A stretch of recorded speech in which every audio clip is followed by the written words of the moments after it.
Thank you very much, sir, for giving me this opportunity to speak in House today.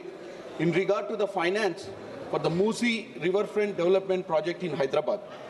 In this connection, the Musi Riverfront Development Corporation Limited in Telangana State has formally submitted preliminary proposal report seeking loan of US $500 million from World Bank to finance the project.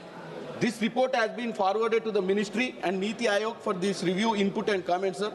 Speaker, sir, Telangana కొత్త రాష్ట్రంగా ఆవిర్భవించే 10 సంవత్సరాలలో BRS ప్రభుత్వం ఉండి మిగులు రాష్ట్రంగా ఉన్నటువంటి రాష్ట్రాన్ని అప్పుల రాష్ట్రం వైపు దోషింది సార్.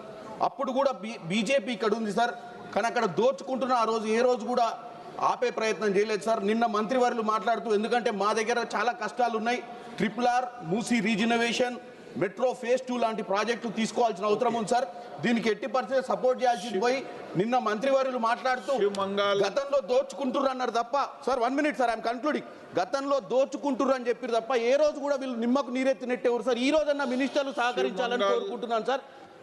तोमर प्रधानमंत्री श्री नरेंद्र मोदी जी के नेतृत्व में